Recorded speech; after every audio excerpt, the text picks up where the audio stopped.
Hello everyone, welcome along to another video here on the channel. My name's Brommer18, or you can call me Ash, whichever you prefer. Today we are continuing our FIFA 22 custom tactics series. In this series I show you how to recreate and adapt real systems in FIFA 22. We're doing a Europa League final special. So yesterday I covered Giovanni Van Bronckhorst's Rangers system, so go and check that one out if you haven't done so already. And today we are moving on to Eintracht Frankfurt. Before we do get into that though, just a couple of quick notes. One, make sure to subscribe to the channel if you haven't done so already. Ring the bell so you get notifications every time I upload. And two, don't forget to check out my Patreon. The link to that is down below. On there you can get access to a load of fantastic perks, including real exclusive tactics videos that I don't cover on the channel, such as Unai Emery's Villarreal, Thiago Motta's Spezia. Also access to my FIFA 22 custom tactics package, where I give deep dives, ratings and rankings of every tactic that we cover on the channel, as well as my scouting package as well, with real scout reports on a range of real players, along the likes of behind the scenes videos, early access, so many perks. Do go and check it out. A great way to support the channel if you can. On that note, let's get into it. So what do we have with Oliver Glasner's Eintracht Frankfurt system? Well, we've got basically a 3-4-3, pretty unique to the majority systems that I have covered on FIFA 22 so far. What we've got, as you'll see here, and we'll talk about in more detail soon, is we've got that kind of narrow front three, two which kind of drop off, but they're very versatile. So there's a whole range of things that they can do.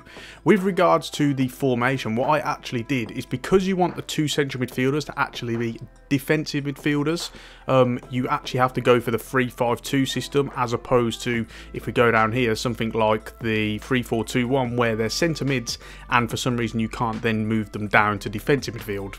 I don't know, just one of those things. So as a result, you have to do the 3-5-2, and then you want to relocate the front three so that you've got a left forward here, you've got a right forward here, and then you've obviously got the striker, the centre forward as well.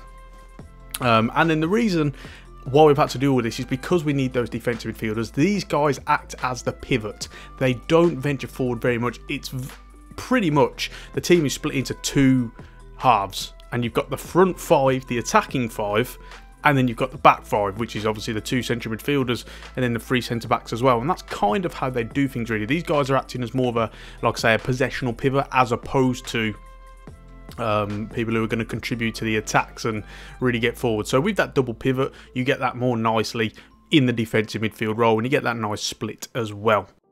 Right then, in terms of the tactics, first things first, what do they do when they don't have the ball? Well, they will press after possession lost. They will employ a counter press to try and win the ball back. What helps with this system in particular is that they've got a lot of players, particularly covering the majority of zonal areas. So it does help with that kind of counter pressing system, because it means that you can get to the opposition a little bit more quickly and effectively.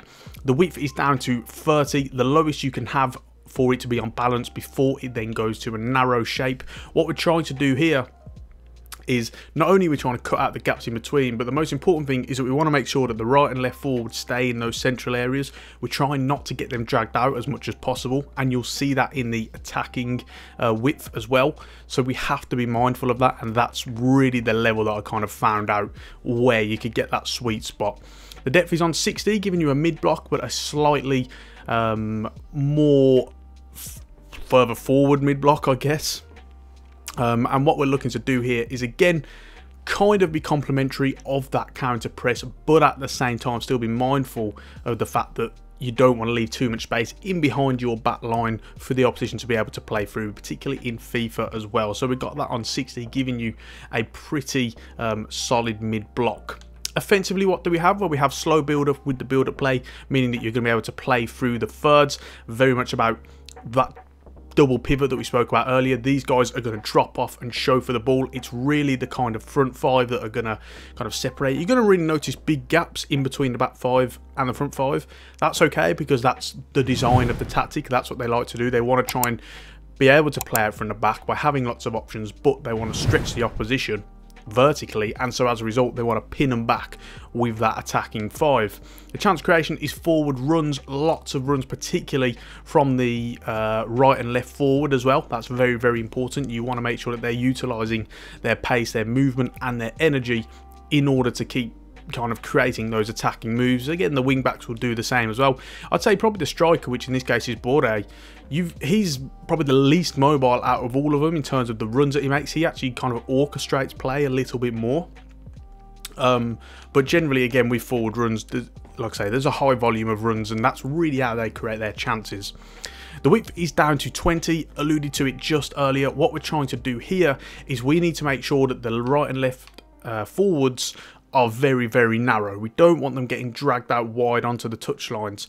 So one thing that we're going to do, obviously we lower the width to 20, but then to make sure that the wing backs are still wide, one, we have them on stay wide in the player instructions, which I'll come on to shortly, and two, you want to use the hug the sideline D-pad instruction as well, which is an attacking instruction on the D-pad. You activate that, and then they will literally just be constantly trying to create the width and staying on that touch line, whilst the fact that you're still on 20 width means the right and left forward are going to be a bit more compact and closer to each other. Players in the box is up to 8, giving you 4 players in the box. Naturally, you're going to have the front 3, and you're also going to have one of the wing backs as well. In particular, against West Ham, you saw Knauf, you know, score a header from that kind of, you know, late run as a wing back. And so as a result, that's what you're looking for there. Finally, with the set pieces, corners and free kicks, both of these are up to 4. Very generic for our videos, but unless I spot something otherwise to signify a very direct and obvious change, that's one we're going to go with, because it's then going to give you enough options in the box to be a threat from those, you know, kind of situations, and still have enough men back to protect from the counter-attack.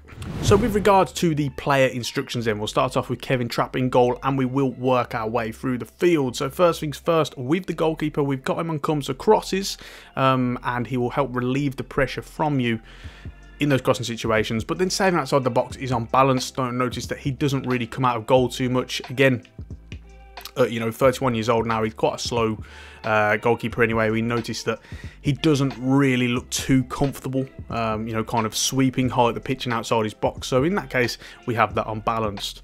With the 3 centre-backs, Undika, Hinteregger and Tuta as well, these are absolutely fine. I found no reason to change these instructions.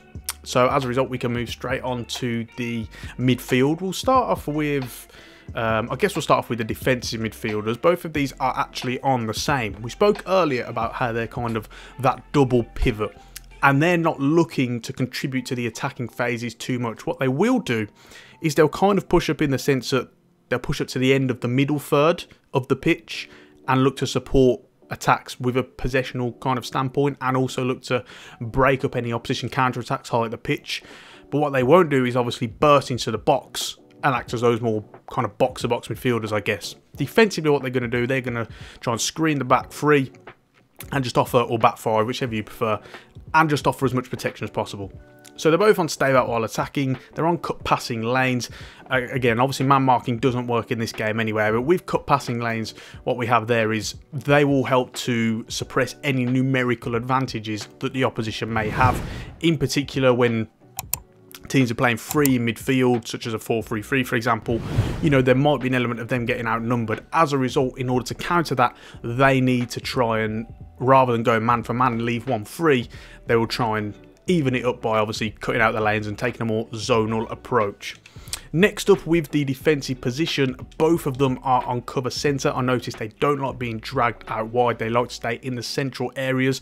The left or right sided centre back will end up coming out a little bit and looking to take control of any situations that may form in the wide areas, or hopefully the wing backs have trapped back and haven't been counted on kind of you know, too dangerously, so that they can help out in that regard. Other than that, they're looking to stay in the central areas of the pitch and man those zonal areas. Positioning freedom is on stick to position. Right then, with the wing backs, now both of these guys are on the same instructions. So we'll just have a look at Kostic here as the example.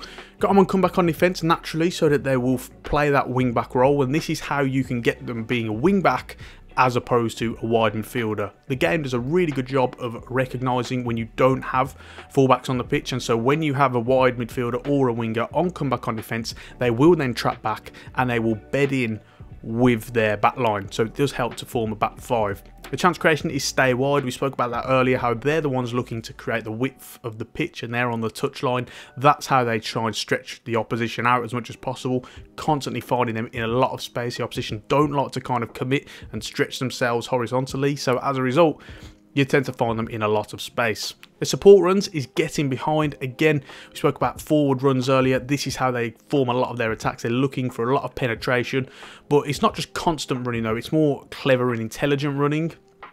So do just bear that one in mind as well. But generally they are looking to kind of get in behind their marker, and then you can try and work through balls to them that way. And finally, their support on crosses, as we spoke about in the tactics, is on getting to the box for the cross. Right then, with the front three, we will start off with the right and left forward, as these two have the same instructions. The both of them are on stay central, and that's very important, as we spoke about in the tactics. Again, these guys should be manning the central areas. You don't want them getting dragged out wide too much. They're what help create those numerical advantages that we kind of alluded to earlier, but in attacking sense this time. What they're going to do is it's going to help you outnumber teams in the middle of the pitch. It's very rare that you come across these sort of systems where they've got so many kind of narrow strikers. You know, you don't find it very often, and so it's very hard to deal with, and it's tough for teams to kind of man up against them if that's the sort of approach they want to take. So we have them on stay central, and then attacking runs is also on getting behind, as we're looking for the teams to kind of make those runs and penetrate in behind the opposition's defence. And finally, with the defensive support, the both of them are on basic defensive support, so they'll trap back occasionally if and when they need to, but generally what you find is that it helps them to create a lot of counter-attacks when the three of them are all in the kind of more forward areas, and the defence can win the ball and get it out to them very, very quickly in certain occasions. So as a result, like I say, it helps them to form those counter-attacks. Finally then, with Bordet up front, we've got him on stay central as well, but this time his attacking runs is on target man. Kind of spoke about it earlier, how he's the one who kind of makes less runs into the middle. Often what you find is that he's dropped off a couple of yards, picked up the ball, and he'll look to feed players through. Now, in terms of the role itself, I decided that wasn't enough to justify playing him as a false nine, because what you'll find with a false nine is that they drop off really, really deep, like, you know, to the level of kind of the central midfielders, and that's not what you're looking for from him. It's a little bit too much, and so obviously we don't want him kind of constantly running in behind either. So I found that target man was the best way to recreate it. Not perfect, but certainly the best out of all the options that we had. As a result, he's going to show for the ball more. You just hope he's not doing it on the last man, but you know, occasionally he does. But like I say, the best way that we could recreate it. And finally, also with defensive support, he's on basic defensive support. Now, I did actually have him on comeback on defense originally when testing the tactic, because what you find is he does trap back fairly often, and it's also kind of signified in the fact that, as I said, he picks up the ball a little bit deeper. Often that's because he tracks back a little bit more than the other two. But what I found is, with him on comeback on defence, he would often trap back too much, particularly because of his high work rate in the game, that he wouldn't be far forward enough in those kind of quick attacking, counter-attacking situations if it wasn't him kind of instigating the attack. So as a result, I actually put it on basic in the hope that he'd only occasionally trap back, not relentlessly. And with that being said, it's just about time to round it off. If you've got any questions at all about the tactic itself, then make sure to let me know in the comment section. I'll do my best to get back to you. If you haven't done so already, make sure to subscribe to the channel, ring the bell so you get notifications every time I upload, and also check out my Patreon. The link to that is down below. As I say, lots of fantastic perks on there. It's a great way to support the channel if you can afford it, and you know, I think you guys will really enjoy it. Don't forget to check out the links down below to my Twitter. Give me a follow on there, and also drop a like on the video if you've enjoyed it and you want to see more. Check out all of my other series on the channel for all things FIFA 22 and FIFA 23 as well. We've got wishlist series coming up, so check them ones out. We've also got lots of the best signings to make for different positions and stuff, and different tactics, so check all that good stuff out as well. We're now going to go into the gameplay where I can show you firsthand what the tactic looks like, and so enjoy. On that note, until next time, I will see you soon. It is the Europa League final, and they are underway.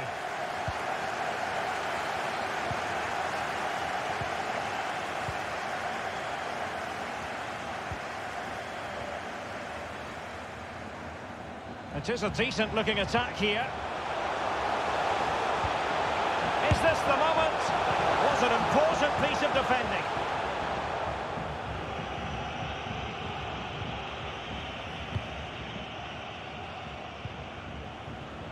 Aribo.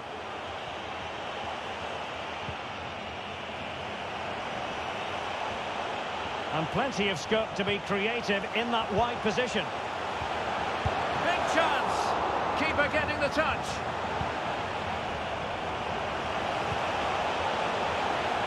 Well, he stumped it out of there without much fuss. Well, so close to seeing an early goal here. It's a great save, you have to say. Possession changes hands, the interception there. Well, you never quite know who's going to emerge from the shadows and become a match winner, but this man might be a decent shout. What are you expecting to see from him, Stuart? Well, for me, Derek, his greatest attribute is his ability to combine with teammates, particularly in tight areas, in and around the box. Clever little 1-2s, little passes around the... Well, he hit it with authority. Close.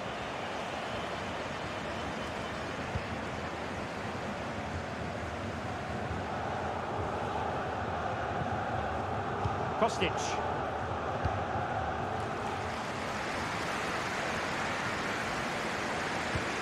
Read it magnificently and intercepted.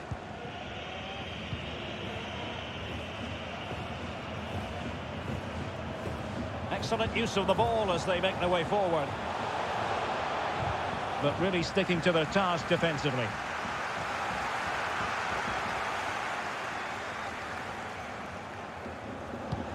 And now passing it through.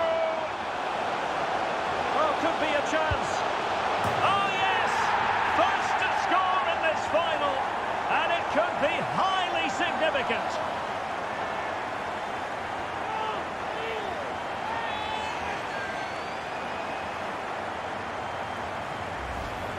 Well, let's see this again. The vision to play this through ball is superb, and his movement's so clever. Once he gets onto it, there's only one thought in his head. Smash it as hard as possible. What a good goal.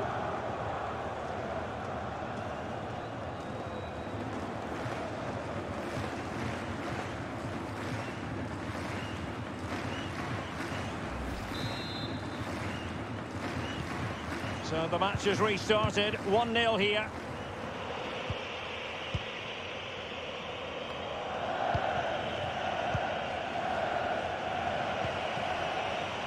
And the emphasis is on creativity.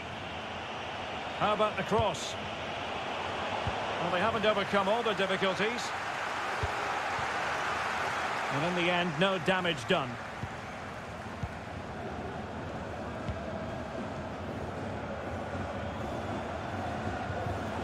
Really good reading of the game to win possession back.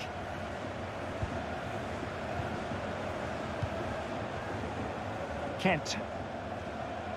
Might really be able to trouble them here. Could play it in. And still dangerous. Well, no damage done. And the pass could do damage. Opportunity here. And a goal! I'll tell you what, they're going to be very hard to catch now. Name on the trophy, maybe.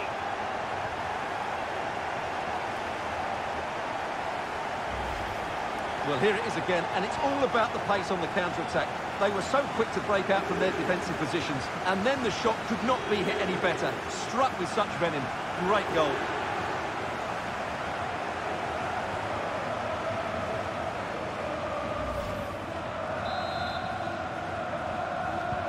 So 2-0 now.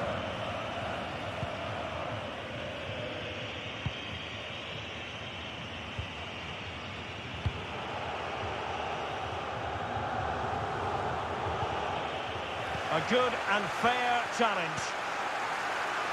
Well, Frankfurt haven't had that much of the ball so far, but their attacking play has been really incisive. It's been a really good... Oh, Stewart's a chance! Oh, right in the nick of time. And that came off the defender, so it'll be a corner.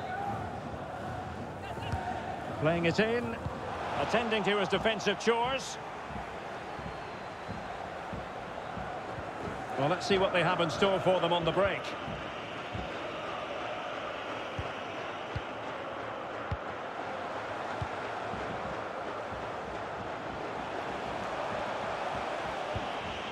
And smart defending.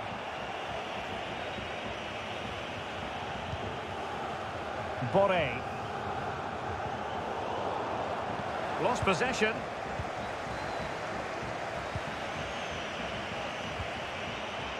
Roof. Fluency of movement. It's a neat move. Lundstrom. Well, there to intercept.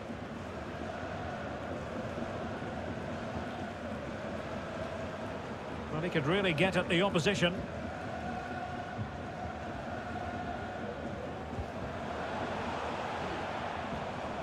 Martin Hinteregger. And now Ndika. Just 1 minute of stoppage time, say the officials. Will it happen for them? So the whistle then, we're up the half. The quest for Europa League success. And the second half of this final is underway. Roof.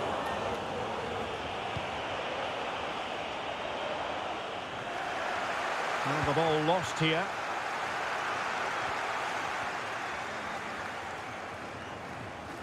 This attack looks highly promising.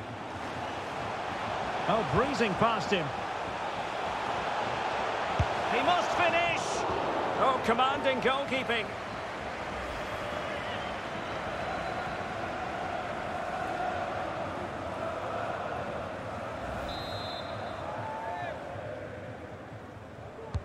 Now sending it in. Well, the clearance half-hearted.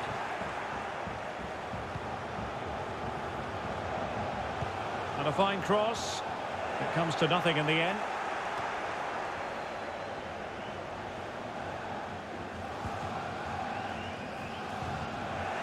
Excellent challenge. Kamara. Well, they might be onto something. Under pressure, doesn't seem to be bothering him.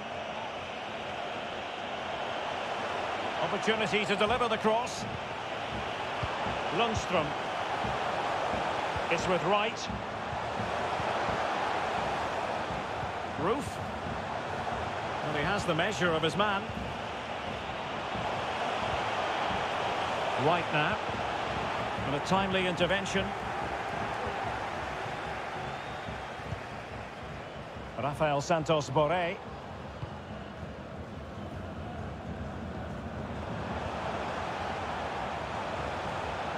Room to roam on the wing.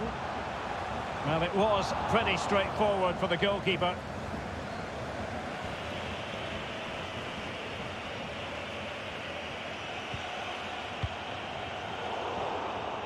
And the quality of pass needs to be a bit better.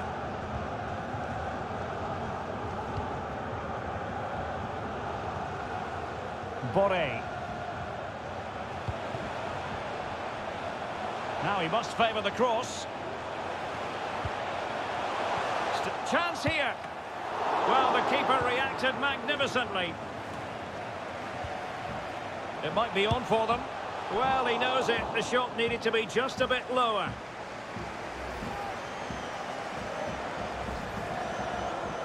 And the substitution will occur now.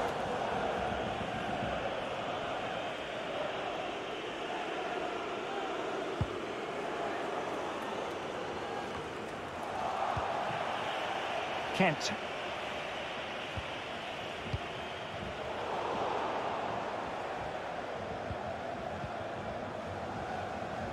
Oh, lovely incisive pass.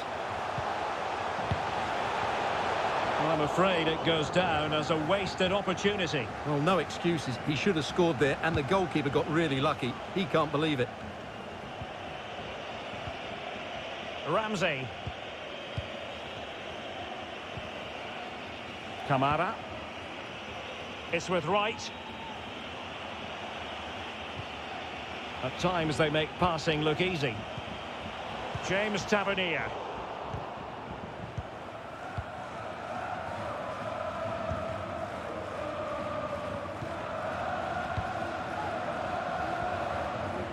Hinteregger in possession. Rode.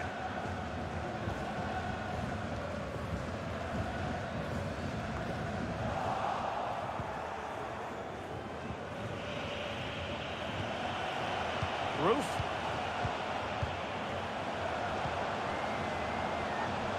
Right now. Ramsey.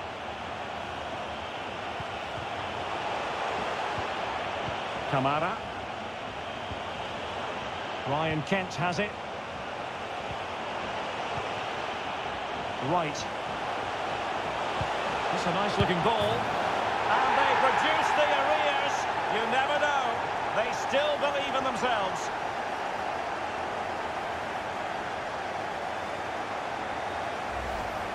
Well, here it is again. The build-up is so patient. They're just waiting to play that killer pass at the right time. And the finish is clinical. He just makes it look so easy, doesn't he?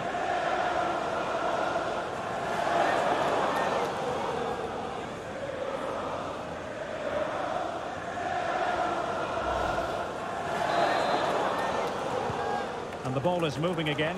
Anyone's guess how this is going to finish. 2-1 currently. There might very well be late excitement. 5 minutes left, and the margin just 1.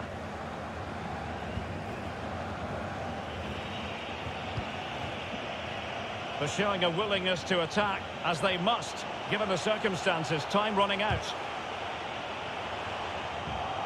And the last touch off the defender, so a corner coming up.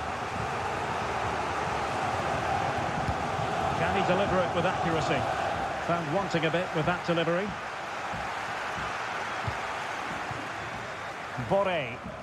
And the counter looks on here. Options available.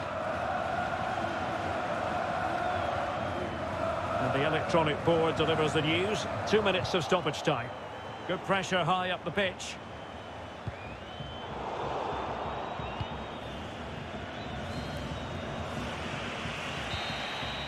And there's the whistle. This UEFA Europa League final has been decided. And my goodness, they deserve it.